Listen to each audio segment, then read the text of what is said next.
Did animals suffer and die before the fall of Adam and Eve?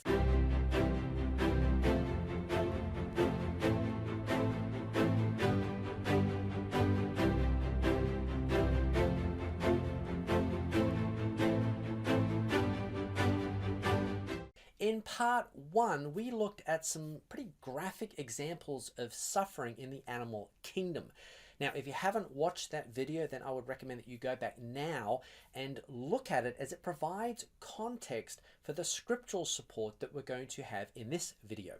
Now, to begin with, let's explore Romans 8:20 through verses 22, where Paul says this: "For the creation was subjected to futility, not willingly, but because of him who subjected it, in hope that the creation itself will be set free from its bondage to corruption and obtain the freedom of the glory of the children of God.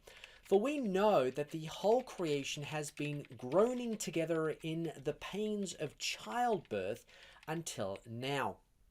First of all, notice that the creation was subjected to futility. This raises two questions. Number one, when did this subjection occur? And number two, who is doing it? This is important because some old earth advocates believe that the one doing the subjection is Satan, and that it occurred after Satan's fall at some stage before the fall of Adam and Eve. Yet New Testament scholars C.E.B. Cranfield, Douglas Moo, William Hendrickson unanimously agree with most other Greek scholars that this subjection refers to the judgment of God on Adam and the creation as it is described in Genesis 3:17 through 19.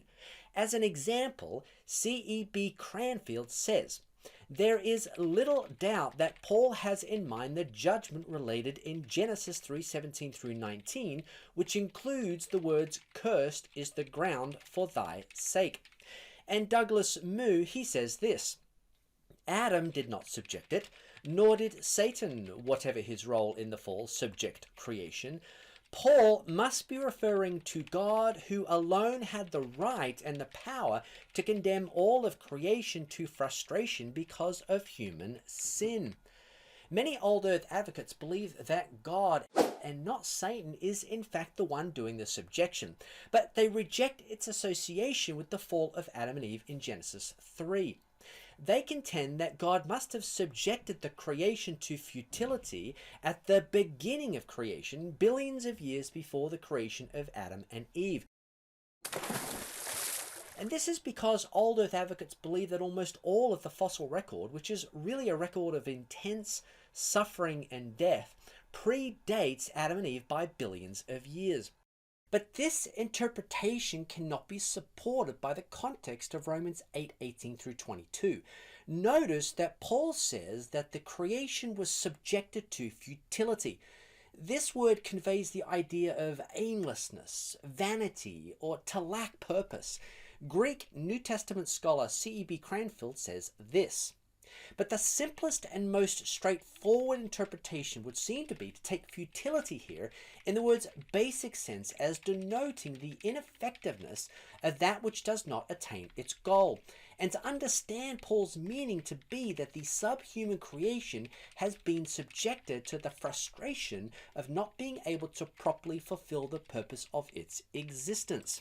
Paul is saying that the present creation is aimlessly at work, pushing itself towards a meaningless goal, and that it is not functioning according to the purpose for which it was originally made.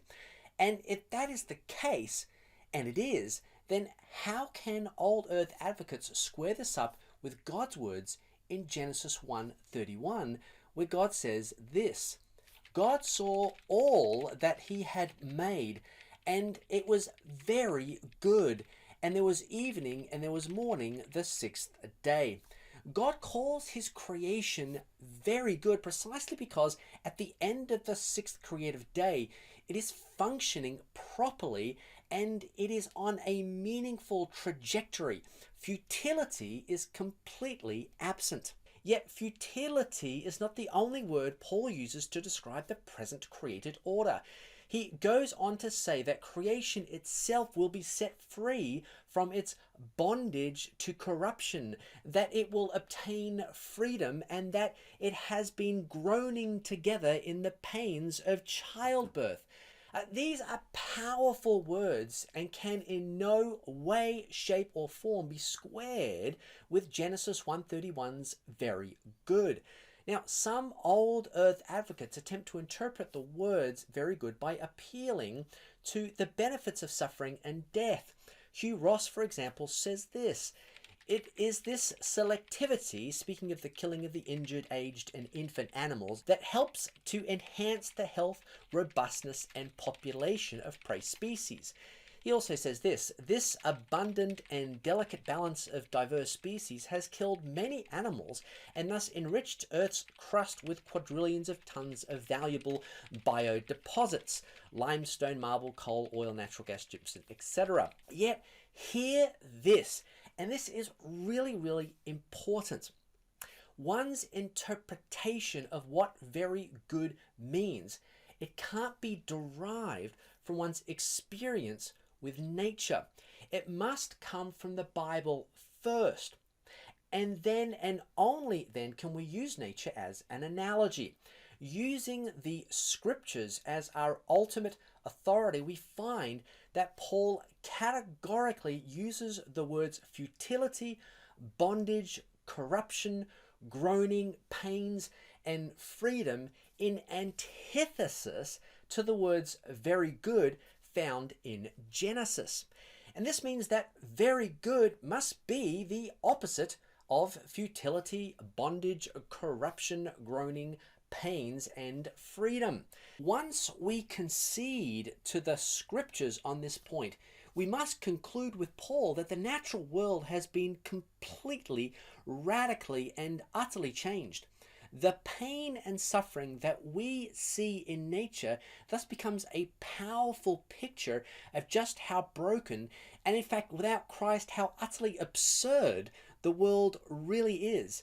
This broken creation is thus meant to push us to have an eternal perspective. And this is why Paul says these comforting words in verses 18 and 19. "For I consider that the sufferings of this present time are not worth comparing with the glory that is to be revealed to us. For the creation waits with eager longing for the revealing of the sons of God." Look, I get it. As a scientist, I still have many unanswered scientific questions. But let's not push away clear passages of scripture such as this. Don't push them aside just because we think that modern science has all the answers. Okay, so that completes part 2 in this series. In the next video, I will look at a slew of other verses that clearly support Paul's reasoning here in Romans chapter 8. So that's all from me here, Ken Coulson at Creation Unfolding. For more resources, don't forget to go to my website, www.creationunfolding.com. I have a book as well if you want to have a look for that. If you thought the video was helpful, then it would be incredibly supportive if you could hit the like button, subscribe, and of course, ring the bell. But I think the greatest support that you could provide is prayer. I keep saying this in every video because it's really important. If you do that right now, it would be greatly appreciated. Thank you and goodbye.